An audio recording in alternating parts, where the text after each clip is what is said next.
तपाईहरु सबै मण्डली परिवारलाई जय मसीह।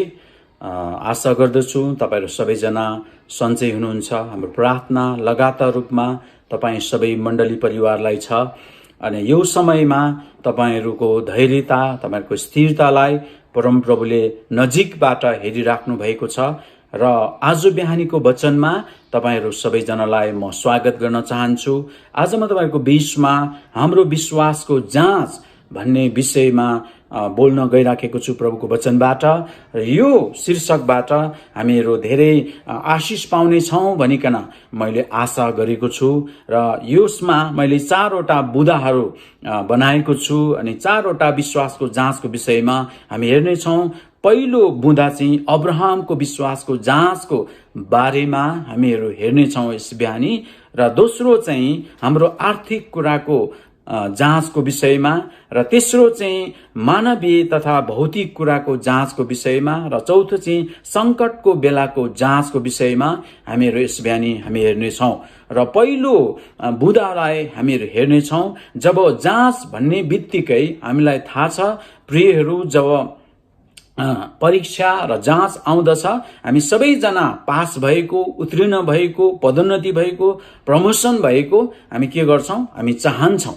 तर हामीहरु यो चाहिँ भौतिक रूपमा, शैक्षिक रूपमा हामीहरु उन्नति गरेको, आर्थिक रूपमा हामी चाहन्छौं, फड्को मार्न चाहन्छौं।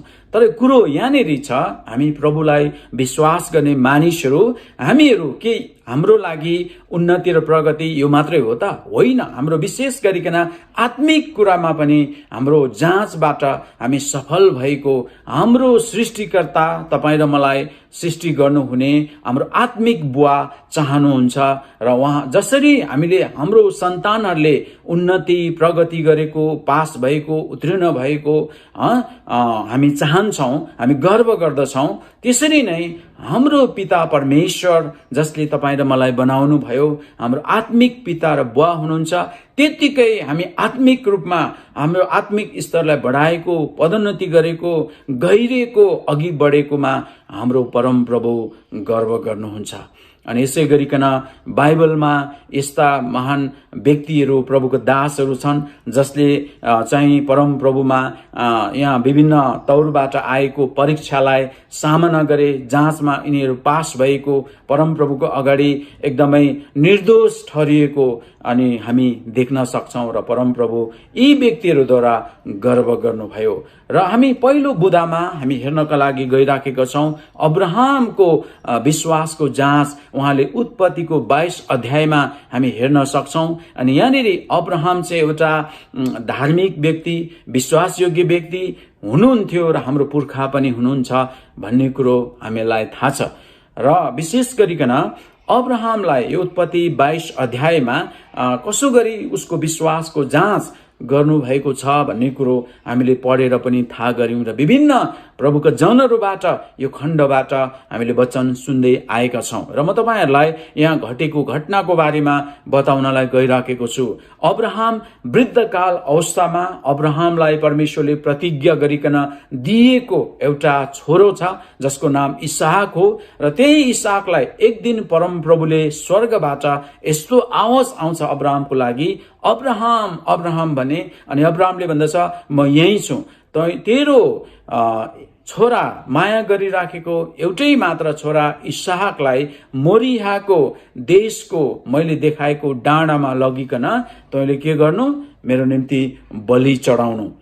अब्राहमले यो शब्दलाई सुनेर कहिले पनि किन, कसरी उहाँले मलाई लामो समयपछि प्रतिज्ञा स्वरूप दिनुभएको भनिकन यो कुराहरू गरेन, नसुनेको जस्तो पनि गरेन। अब्राहमले जब आवाजलाई सुन्दछ, निश्चयता गर्दछ यो चाहिँ परम प्रभुबाटको आएको आवाज हो भनिकन, र उसले चाहिँ चुपो लागेर जब बिहानी हुन्छ अनि उसले चाहिँ 3 दिनको बाटो लगाएर आफूसँग 2 जना ती काम गर्ने कारिन्दाहरू लिएर जाँदछ, गधामा सबै सामग्री लिएर। अनि त्यसपछि उसले नोकरको अगाडि, आफूले लिएको कामदारको अगाडि यो कार्य गर्न रुचाउँदैन। उनलाई भन्दछ तिमीहरू यतै बस, म र यो केटो पर पुगेर पूजा गरेर फर्कन्छौं। जब उनीहरू जाँदै गर्दा आफ्नो छोरा जसलाई बलि दिनको लागि परमेश्वरले भन्नुभएको छ। इसहाकलाई थाहा छैन थुमा को हो भन्ने कुरो, ती कारिन्दाहरूलाई थाहा छैन को हो थुमा कहाँ छ भन्ने कुरा। तर भने इसहाकले सोद्धछ, बुवा सबै कुराहरू त छ, तर खोइ त थुमा चाहिँ। तर पनि यहाँनिर अब्राहमले भन्दछन् परम प्रभुले नै जुटाउनुहुन्छ बाबु छोरा भनेर भन्दछ। अनि यो कुरा पछि अब्राहमको जीवनमा परमेश्वरले पूरा गरिदिनु भएको हामी देख्न सक्छौं। प्रियहरू, जब त्यहाँ पुग्दछन् अब्राहमले सबै कुरा तयार गर्छ, चिता बनाउँछ बलि दिनको लागि र आफ्नो छोरा इसहाकको हात खुट्टा बाँधेर चितामा राख्छ र छुरी उठाउँछ। र त्यति बेला माथिबाट स्वर्गका दूतहरूले यस्तो भन्दछ, अब्राहम अब्राहम तैँले त्यो केटामाथि त्यो छुरी नहान। अब मलाई थाहा भयो, हामीलाई थाहा भयो तँ चाहिँ परमेश्वरबाट डराउँदो रहेछस्। यसकारण तैँले आफ्नोसँग माया गरिराखेको छोरा पनि आफूसँग तैँले नराखिकन परमेश्वरको निम्ति बलिको निम्ति अर्पण गरिस्। यस कारणले गर्दा तँ चाहिँ अब आशीषित हुनेछस्। अनि यहाँनिर परमेश्वरको अगाडि विश्वास योग्य ठहरिएको आफ्नो एउटै मात्र छोरालाई पनि परमेश्वरकोमा अर्पण गरेको कारणले गर्दा अब्राहम चाहिँ परमेश्वरमा विधर्मी र विश्वास योग्य ठहरेको कुरा हामी पाउन सक्छौं। त्यसपछि अब्राहमलाई परमेश्वरले आशीष दिनुहुन्छ। प्रियहरू, यहाँनिर 17 र 18 पदलाई म तपाईहरुको बीचमा पढ्न चाहन्छु। तेरो सन्तानको वृद्धि गरेर आकाशका तारा र समुद्र किनारका बालुवा सरह म तुलाउने छु। तेरा सन्तानले आफ्ना शत्रुहरूका शहरहरू कब्जा गर्नेछन्। तेरै सन्तानद्वारा पृथ्वीका सबै जातिहरू आशीर्वादी हुनेछन्, किनकि तैँले मेरो वचन पालन गरिस्। हेर्नुहोस्, परमेश्वरको वचन अब्राहमले पालना गरेको कारणले गर्दा परमेश्वरले यो आशीष दिनुभएको हामी पाउन सक्दछौँ। आकाशको ताराहरू सरह र समुद्रको किनारको बालुवाको सरह तेरो सन्तान हुनेछन् र तैँले तेरो शत्रुको सहरलाई तैँले कब्जा गर्नेछ र पृथ्वीका सबै जातिहरूले तँबाट आशीष पाउनेछन्। त आशीषको मूल हुनेछस्। देख्नुहुन्छ, जब परमेश्वरको आज्ञालाई हामी पालना गर्छौं, प्रभुले भनेको कुरालाई हामी सुन्छौं र हामी गर्छौं र हामी परमेश्वरबाटको त्यो आशीषको भागीदार बन्नेछौं। अनि प्रियहरू, अब्राहम यो विश्वासको खुड्किलोबाट, विश्वासको जाँचबाट पार भएको हामी देख्न सक्छौं। र अहिले तपाईँ र हामीलाई विभिन्न प्रकारको घटना परिघटनाहरू तपाईँ र मेरो जीवनमा घट्न सक्छ, तर हामीहरू चाहिँ नसुनेको जस्तो गर्छौं, हामीले थाहा नपाएको जस्तो हामी गर्न सक्छौं। यस्तो कुरा त सुन्नु नपरोस् हामीहरू भन्न सक्छौं। अनि परमप्रभुले विभिन्न कुराहरू गर्न सक्नुहुन्छ तपाईँ र मलाई बलियो बनाउनको निम्ति, तपाईँ र मलाई खार्नको लागि। तर हामीहरू चाहिँ वास्ता गर्दैनौं। प्रियहरू, यहाँनिर हामी देख्न सक्छौं प्रभुको दास अब्राहमले आफ्नो एउटै मात्र छोरालाई पनि प्रभुको लागि अर्पण गर्नको लागि ऊ पछि परेन, प्रभुलाई समर्पण गर्नको निम्ति। अनि यसकारण गर्दा आफ्नो मुटुको टुक्रा दिनको लागि परमेश्वरको निम्ति उसले नहिचकिचाएको हामी देख्न सक्छौं।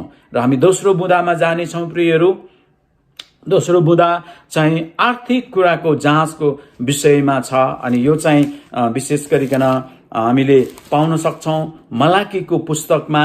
अनि मैले बाइबलको आवश्यक 1-2 पदहरू मात्रै पढ्दै जानेछु। अनि यो अलिकति लामो हुने भएको कारणले गर्दाखेरि मलाकीको पुस्तक 3 अध्यायको 10 पद हामी प्राय जसोलाई थाहा छ। अनि परमेश्वरले सबै कुराको परमेश्वरलाई हामीले कुनै पनि कुराको परमेश्वरलाई चाहिँ हामीले जाँच गर्न सक्दैनौं र हामी उहाँलाई जाँच गर्ने को हौं र हामी के हौं र। तर पनि उहाँले एउटा कुराको चाहिँ उहाँले भन्नुभएको छ, मलाई जाँचेर हेर भनेको हामी पाउन सक्छौं। म तपाईहरुको बीचमा पढेर सुनाउन चाहन्छु। मलाकीको पुस्तक 3 अध्यायको 10 पदलाई, सम्पूर्ण दशांश ढुकुटीमा ल्याऊ ताकि मेरो घरमा भोजन रहोस्। यसमा मलाई जाँचेर हेर। सर्वशक्तिमान परमप्रभु भन्नुहुन्छ, म स्वर्गका ढोकाहरू उघारेर पर्याप्त ठाउँ पनि नहुने सम्मका आशीष तिमीहरूमाथि वर्षाउँछु वा वर्षाउँदिन, सर्वशक्तिमान परमप्रभु भन्नुहुन्छ। हेर्नुहोस्, परमप्रभुले भन्नुभयो। अनि परमेश्वरलाई साँच्चै नै हामी कुनै पनि कुरामा हामी जाँच गर्न सक्दैनौं, हामी योग्यका छैनौं, हामी के हौं र उहाँको अगाडि। तर पनि यहाँनिर उहाँले एउटा कुरामा चाहिँ भन्नुभएको छ, तिमीहरूले मलाई सम्पूर्ण दशांश भेटी मा चाहिँ मलाई एकचोटि जाँचेर हेर। उहाँले किन यो भन्नुभयो? किनभनेदेखिलाई योभन्दा अगाडिको पदमा हामीले पढ्दै गयौँ भनेदेखिलाई हामी पाउन सक्छौँ 8 पदमा पनि। अनि उहाँले ती इजरायली जातिहरूले उहाँलाई दिनुपर्ने दशांश भेटीहरूमा लुटेको कारणले गर्दा, उहाँको भागलाई मोसेर लुटेर खाएको कारणले गर्दाखेरि उहाँले यो प्रसङ्गलाई ल्याउनु भएको कुरा, उहाँले बाध्य भएर तिनीहरूलाई यो कुराहरू सिकाउनु पर्ने, चेतावनी दिनुपर्ने भएको कुरा हामी थाहा गर्न सक्छौँ प्रियहरू। अनि यहाँनिर चाहिँ हामी देख्न सक्छौँ ती मानिसहरूले परमेश्वरको भण्डारमा नल्याइकन उनीहरूले चाहिँ आफू खुसी परमेश्वरको भागलाई लुटेको हामी देख्न सक्छौँ। र परमप्रभुले यहाँनिर भन्नुहुन्छ, सम्पूर्ण दशांश भेटीहरू तिमीहरूले नेमपूर्वक मलाई दिएर जाँचेर तिमीहरूले मलाई हेर एकचोटि, अनि म तिमीहरू अनि त्यो चाहिँ मेरो भोजनको निम्ति मेरो घरमा रहोस्, मेरो घरमा भोजनको निम्ति रहोस्, अनि प्रशस्तै मात्रामा भोजनको निम्ति भोजनको लागि रहोस् मेरो घरमा, मेरो भण्डारमा उहाँले भन्नुहुन्छ। अनि प्रियहरू, ताकि त्यो भण्डार चाहिँ अनि मन्दिर हुन सक्छ, त्यो चर्च हुन सक्छ, अनि जहाँ जम्मा हुन्छ त्यो दशांश भेटी त्यो गरिब दुखीहरूलाई अनि सहायता गर्ने, सामाजिक कुरामा अभावमा परेका मानिसहरूलाई दिने कुराहरू, सहायता गर्ने कुराहरू हुन जान्छ। अनि यसकारण गर्दा हामी देख्न सक्छौँ, मलाई अस्ति एकजना भाइले भन्दै हुनुहुन्थ्यो कि अब त हाम्रो चर्च भवन बनिसकेछ, जग्गा पनि किनिसक्यो, ऋण पनि छैन रहेछ, दशांश दिनु आवश्यक छ र? अनि कुनै गरिबलाई आवश्यक परेका सानो चर्चलाई दिँदा हुँदैन भनेर उहाँले प्रश्न गर्नुभयो। म उहाँलाई त्यतिखेर भने होइन, यो दशांश त हामीले यो प्रभुको भाग हो, यो चाहिँ नियम हो, अनि हामीले चाहिँ उहाँ यो लुट्नु हुँदैन, हामीले जान्ने भएर हामी आफैले दिनु हुँदैन। जब भण्डारमा पुग्छ अनि त्यसपछि त्यहाँ अर्पण गर्छौँ, अनि त्यसपछि त्यहाँबाट चर्चबाट नै, भण्डारबाट नै त्यो दिन दुखी गरिब असहायहरूलाई सहायता गर्ने त्यहाँबाट हुन आउँछ मैले भने। अनि यहाँनिर पनि हामी देख्न सक्छौँ हामीहरू कहिल्यै पनि त्यो लुट्न सक्दैनौँ, अनि लुट्नु चाहिँ हामीले हुँदैन, त्यो चाहिँ प्रभुको हो। अनि हामीले धेरैजना मानिसहरूलाई मैले देख्छु। अनि यहाँनिर अस्ति एकजनाले प्रश्न पनि सोध्दै थियो, अनि पाएको उपहारबाट अनि जग्गाबारी अनि घर किनबेच गरेको पनि के दशांश दिनुपर्छ र भनेको मैले सुने। अनि प्रियहरू, जब तपाईँ र मेरो हातमा जुन पैसाहरू पर्छ, तपाईँ र मेरो नाउँमा पर्छ, तपाईँ र मेरो नाममा आउँछ, अनि हाम्रो हातमा पर्छ, त्यसको 10% चाहिँ प्रभुको भाग लाग्छ, प्रभुको हिस्सा लाग्छ। अनि त्यो दशांश चाहिँ हामीले लुट्ने हाम्रो अधिकार छैन। यदि तपाईँ र मैले त्यो प्रकारको दशांश र भेटीलाई तपाईँ र मैले लुटेर हाम्रो स्वार्थको निम्ति हामीले चलाएका छौँ, खाएका छौँ, हामीले काम टारेका छौँ भने तपाईहरू होशियारी रहनुहोस्। अनि तपाईहरू आशिषको साटोमा श्रापित हुनुहुनेछ, किनभने प्रभुको भागलाई लुट्ने अधिकार तपाईँ र मलाई छैन प्रियहरू। अनि म विशेष गरिकन म तपाईलाई प्रभुको दासको हैसियतले भन्न चाहन्छु, तपाईहरू नेमपूर्वक यस प्रकारको दशांश भेटीलाई प्रभुको भण्डारमा दिइकन तपाईहरूले चाहिँ आशिषित बन्नुहोस् र अर्को कुरो प्रभुको दृष्टिमा आज्ञाकारी जीवन बिताउनुहोस् भनेर म तपाईलाई अनुरोध गर्न चाहन्छु। र यो आर्थिक कुराको जाँचको विषयमा हामी देख्न सक्छौँ कि तपाईहरूलाई जाँचेको सबै कुरा तपाईँकै हातमा छ। अब तपाईँले त्यसको 10% कसरी दिनुहुन्छ कि हुन्न, उहाँले हेरिराख्नु भएको छ। तपाईँको इमानदारीता, तपाईँको नैतिकता आज तपाईँले परमेश्वरमा कतिको जाहेर गर्नुभएको छ, अनि त्यो चाहिँ विचारने कुराहरू हो। अनि तेस्रो बुँदामा हामीहरू जानेछौँ मानवीय तथा भौतिक हामीहरूको कुराहरूको विषयमा जाँच हामीलाई हुन सक्छ। मानवीय तथा भौतिक कुराको जाँच हाम्रो जीवनमा, परिवारमा हामीलाई जाँच विभिन्न प्रकारको आउन सक्छ। यहाँ पनि एकजना प्रभुको दास हुनुहुन्छ अयुब। हामीलाई थाहा छ अयुबको जीवनमा थुप्रै घटनाहरू घटेको छ। उसको जीवनमा एउटा दर्दनाक विकराल घटना घट्छ र पनि अयुब एउटा स्थिर भएको एउटा धार्मिक व्यक्ति र ऊ पनि परमेश्वरको डर राख्ने व्यक्ति र उसले परमेश्वरबाट प्रशस्तै आशिष पाएको व्यक्ति हामी देख्न सक्छौँ। उसको त 7,000 भेडाहरू थिए, 3,000 उसको चाहिँ ऊँटहरू थिए र 500 हल गोरु र 500 चाहिँ उसको के थियो, गधाहरू मात्रै थियो। नोकर चाकरहरू कति हो, 7 छोरा 3 छोरीहरू थिए र ऊ चाहिँ उस देशको महान व्यक्ति पनि अयुब चाहिँ थिए। र तपाईलाई थाहा छ प्रियहरू, यहाँनिर अयुबको सबै कुराहरू जब हुँदछ अनि स्वर्गमा एक दिन स्वर्गीय दूतसँग परमप्रभु हुन्छ अनि त्यति बेला चाहिँ हामी देख्न सक्छौं शैतानको उपस्थिति र हाजिर हुन्छ र त्यहाँनिर परमप्रभुले शैतानलाई सोध्नुहुन्छ तँ कहाँबाट यहाँ आइस् त? शैतानले भन्दछ म पृथ्वीमा घुमफिर गर्दै यहाँ निस्केँ। अनि परमप्रभुले भन्नुहुन्छ तैँले त्यो पृथ्वीमा मेरो दास अयुबलाई तैँले याद गरिस्, तैँले मेरो दास अयुबलाई देखिस् भनेर उहाँले भन्नुहुन्छ। र परमप्रभुले यो पनि भन्नुहुन्छ कि त्यहाँनिर अयुबको बारेमा उहाँले एकदमै त्यहाँनिर बयान गरेको हामी देख्न सक्छौं। शैतानलाई उहाँले भन्नुहुन्छ विशेष गरिकन तैँ मेरो दास अयुबलाई तैँले त्यहाँनिर याद गरिस्, परमेश्वरको डर राख्ने र दुष्ट कामबाट अलग रहने त्यो जस्तो निर्दोष र सोझो मानिस पृथ्वीमा अरू कोही छैन। प्रभुले निर्धक्कसँगले भन्नुहुन्छ, परमेश्वरको दृष्टिमा ठिक व्यक्ति भएको कारणले गर्दा, विश्वासयोग्य व्यक्ति भएको कारणले गर्दा परमप्रभुले भन्नुहुन्छ कि शैतानलाई त्यो जस्तो परमेश्वरको डर राख्ने, दुष्ट कामबाट अलग रहने, निर्दोष र सोझो मानिस पृथ्वीमा त्यो भन्दा अरू को हुन सक्छ? याद गरिस्। अनि शैतानले भन्दछ त्यो सबै कुरा आशिष तपाईले दिनुभएको छ, सुरक्षाको पर्खा लगाउनु भएको छ, यसकारण गर्दा तपाईको जय जयकार गरेको छ। त्यसको सबै कुराहरू खोसियोस् त, अन्त्य भएको होस् त, त्यसले तपाईलाई सराप्ने छ भनिकन भन्दछ शैतानले। अनि परमप्रभुले भन्नुहुन्छ त्यति बेला ठिक छ शैतान, तँ त्यसको सम्पूर्ण कुरोले धेरै भयो तर त्यसको शरीरलाई तैँले छुन पाउँदैनस्। शैतान ओर्लेर आउँछ अनि त्यसको अयुबको सबै कुराको क्षति हुन्छ अनि लगातार अयुबलाई चाहिँ 4 पटक यो नकारात्मक खबरहरू आउँछ अनि एउटा वैराग लाग्दो विरक्त खबर आउँछ अनि अयुबको जीवनमा यो प्रकारको अभिशाप सुरु भएको हामी देख्न सक्छौं। लगातार प्रकारले तपाईलाई खबर दिनको लागि म मात्रै उम्के। 7000 भेडाहरूलाई चाहिँ नष्ट भयो, तिनीहरू अग्नि झरेर भस्म भए। अनि 7000 भेडाहरूलाई स्वर्गबाट अग्नि झरेर भस्म पार्यो र 3000 ऊँटहरूलाई नोकरहरूलाई कल्दीहरूले 3 दल छापा मार्नेहरूले आक्रमण गरी मार्यो भनिकन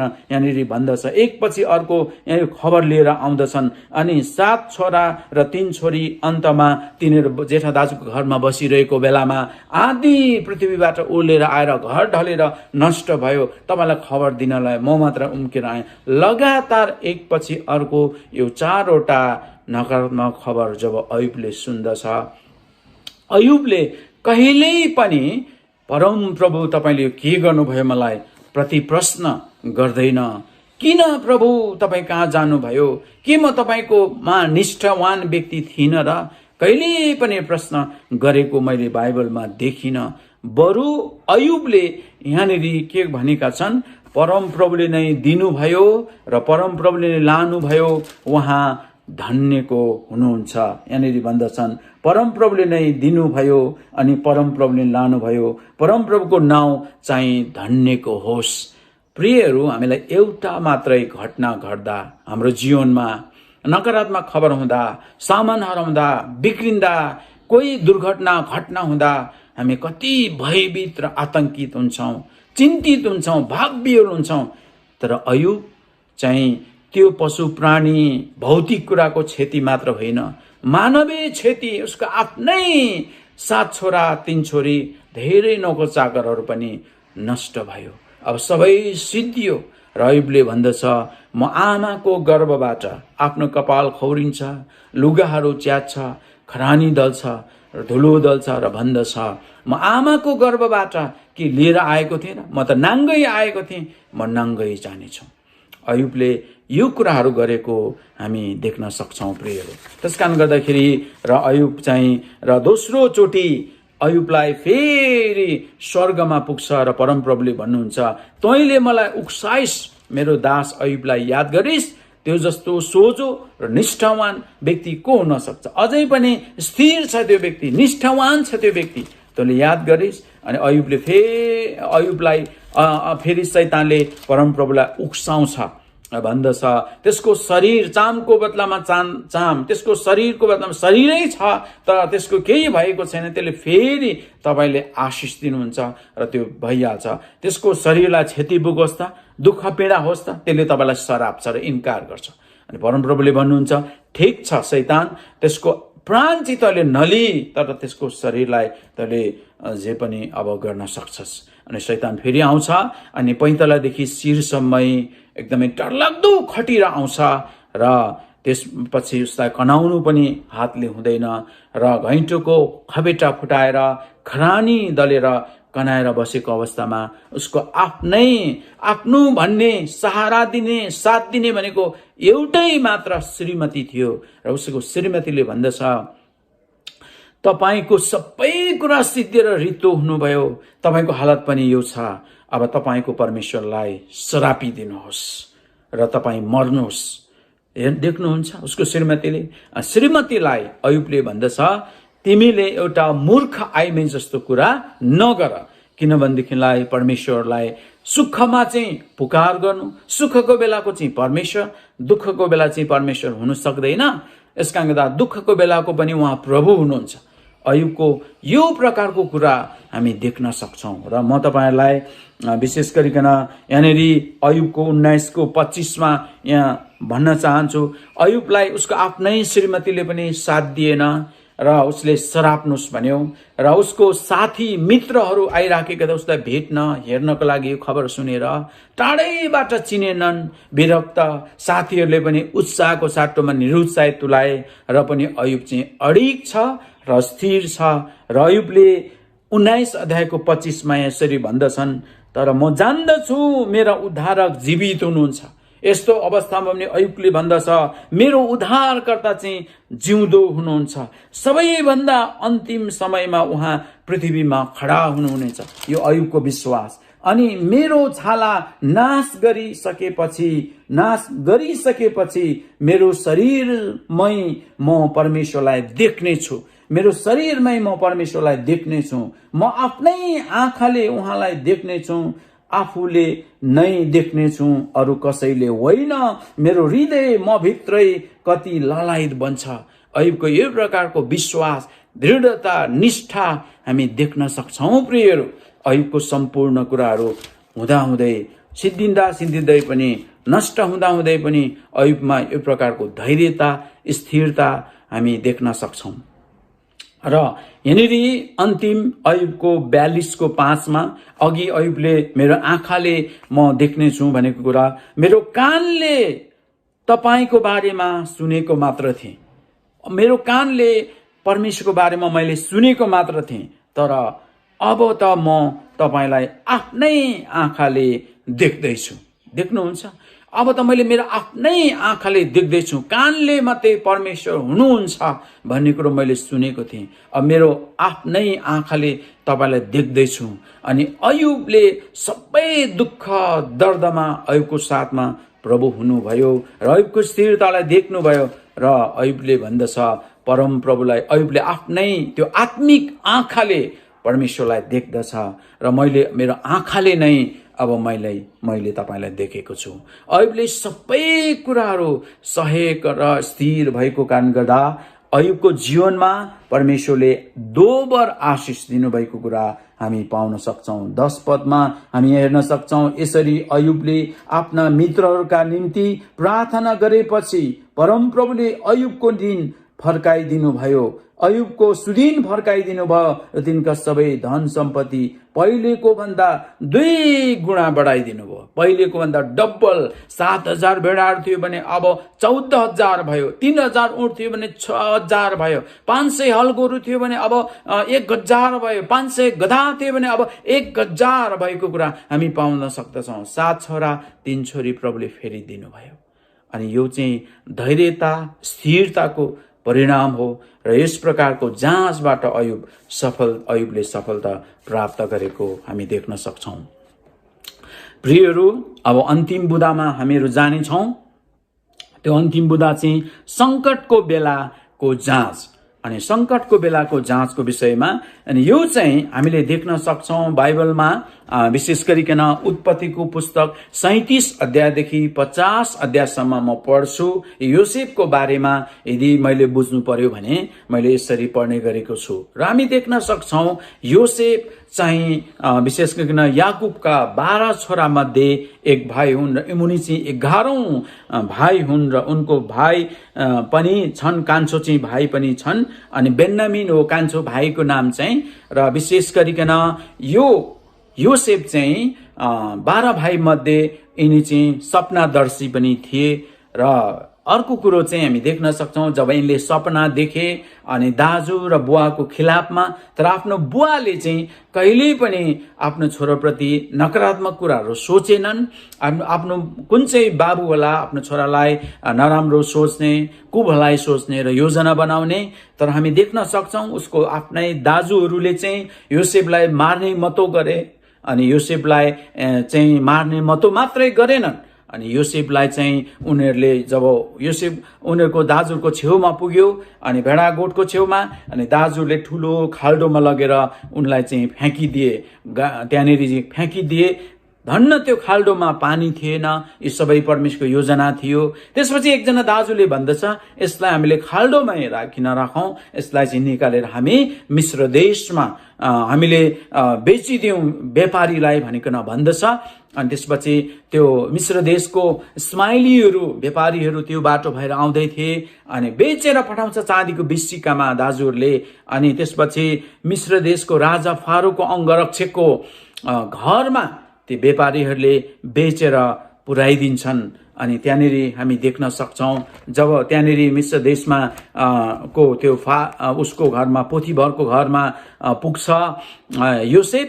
अनि त्यहाँनिर योसेफ चाहिँ बाइबलमा भनेको छ हेर्नमा रहर लाग्दो एकदमै सुन्दर थिए भन्ने कुराहरू बाइबलले भन्दछ। अनि योसेफ एकदमै सुन्दर भएको कारणले गर्दा त्यो पोथीभरको श्रीमती मालिकनीले चाहिँ उसलाई आँखा लगाउँछ र उसले भन्दछ अनि मसँग तिमी सुत, आऊ हामी व्यभिचार गरौं, हामी मोज गरौं। उसको श्रीमतीले मालिकनीले त्यो अफर गर्दछ। अनि यो योसेफले चाहिँ यहाँनिर यो अफरलाई चाहिँ स्वीकार गर्दैन। प्रियहरू, योसेफ यद्यपि जवान थियो, यद्यपि मस्त जवान उमेरमा थियो, ऊ सुन्दर थियो, तर पनि योसेफले यो कुरालाई स्वीकार गरेन। आज कतिजना जवानहरूले भए र कतिजना तपाईँ हामीले भए यस्तो अवस्थामा हामी सजिलैसँग हामी फस्न पनि सक्थ्यौं होला, तर योसेफले कहिल्यै पनि यो कुरामा सम्झौता गरेन।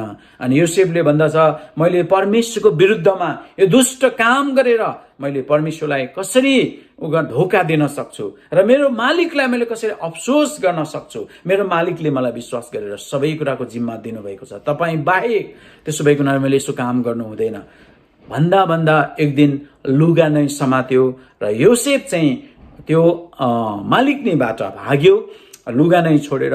अनि त्यसपछि पोथीभरले भेटेर उसलाई चाहिँ के गर्यो, उसलाई चाहिँ समातेर जेलमा थुनिदिन्छ। जेलमा लामो समय 2 वर्ष जस्तो योसेफ त्यहाँ बिताउँदछ। अनि तपाईलाई थाहा छ योसेफ सपनादर्शी भएको हुनाले राजाको दाखमध्ये चाक्ने टक्राउने र खाना पकाउने 2 जना कारिन्दाहरू चाहिँ त्यहाँ जेलमा परेका थिए। तिनीहरूको सपनाको अर्थ खोलिदियो। त्यसकारण गर्दाखेरि एकजना जस्तो खोलिदियो त्यस्तै भयो र एकजनालाई चाहिँ त्यहाँनिर एकजना मर्यो, एकजना बाँचेको थियो। उसले त्यो गुणलाई उसले चाहिँ बिर्सियो।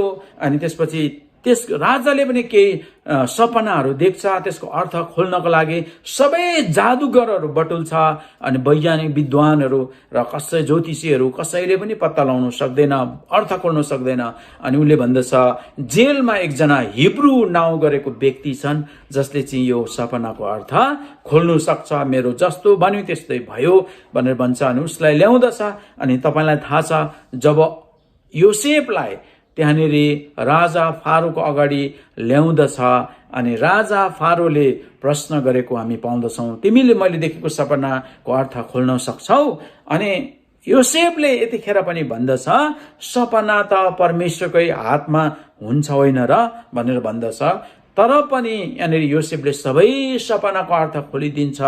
अनि राजाले चाहिँ योसेफलाई मन पराउँछ अनि योसेफलाई चाहिँ आफू मुनिको उत्तराधिकारी अनि प्रधानमन्त्रीको रूपमा नियुक्त गर्ने उसले निर्णय गर्छ। अनि यो सपनाको अर्थ चाहिँ यो हुन सक्छ कि 7 वर्षसम्म एकदमै साकाल हुन्छ र 7 वर्षसम्म एकदमै, त्यसपछि अर्को 7 वर्ष भयंकर अनिकाल हुन्छ। अनि यसको व्यवस्थापन गर्न चाहिँ यो गर्नुपर्छ भने योसेफकोमा त्यो बुद्धि, त्यो ज्ञान योसेफलाई परमेश्वरले दिनुहुन्छ। अनि राजाले भन्दछ, तिमी जस्तो बुद्धि भएको, ज्ञान भएको मान्छे अहिले अरू को हुन सक्छ र? यसकारण गर्दा परमेश्वरको हृदय भएको मान्छे को हुन सक्छ र? यसकारण गर्दाखेरि यहाँनिर भनेको हामी पाउँदछौँ। त्यसकारण गर्दा अयुबले, माफ गर्नुहोस्, त्यसकारण गर्दा यहाँनिर राजा फारोले उसलाई चाहिँ यो योसेफलाई नियुक्त गरेको हामी पाउन सक्छौँ। यहाँनिर 4 पटक मात्रै योसेफको साथमा प्रभुको पनि उपस्थिति थियो। अनि 39 अध्यायमा 4 पटक योसेफलाई योसेफको साथमा परमप्रभु हुनुहुन्थ्यो भन्ने कुरो हामी पाउन सक्छौँ। योसेफको साथमा परमप्रभु भएको कारण गर्दा योसेफले चाहिँ कहिले पनि त्यो व्यभिचारसँग आफ्नो नैतिकताको कुराहरू सम्झौता गरेन। त्यस्तो अफरलाई उसले स्वीकारेन। उसलाई त्यो शारीरिक मज्जा लिनको लागि उसले इन्कार गरेको कुरा हामी पाउन सक्छौँ र हामी कतिजनाले त्यो कुराहरू गर्न सक्छौँ। यहाँनिर हामी देख्छौँ, यिनी जस्तो परमेश्वरको आत्मा भएको अन्य अरू कुन मानिस हुन सक्छ? यसकारण गर्दा यिनलाई चाहिँ 41 पदमा हामी पाउन सक्छौँ। अनि फारोले योसेफलाई भने, हेर, मैले तिमीलाई सम्पूर्ण मिश्र देशमाथि अधिकार दिएको छु। अधिकार चलाउनको लागि अब अधिकार पाएको छ। एउटा उसले चाहिँ एउटा नैतिकवान भयो। ऊ चाहिँ एकदमै परमेश्वरको डर राख्ने भयो। उसको साथमा प्रभुको उपस्थिति थियो। परमेश्वरको भय मान्ने भएको कारणले गर्दाखेरि उसको जीवनमा सफलता आएको, ऊ चाहिँ त्यो पदोन्नति भएको, त्यो स्थानमा पुगेको हामी देख्न सक्छौँ प्रियहरू। यसकारण गर्दाखेरि तपाईँ र मलाई योसेफलाई जस्तै तपाईँ र मेरो जीवनमा यस्तो प्रकारको चुनौतीहरू, अवसरहरू आउन सक्छ, मौकाहरू आउन सक्छ। पाप गर्नका लागि, फस्नका लागि, सजिलैसँगले गिर्नका लागि यस्तो प्रकारको कुराहरू आउन सक्छ तपाईँ र मेरो जीवनमा।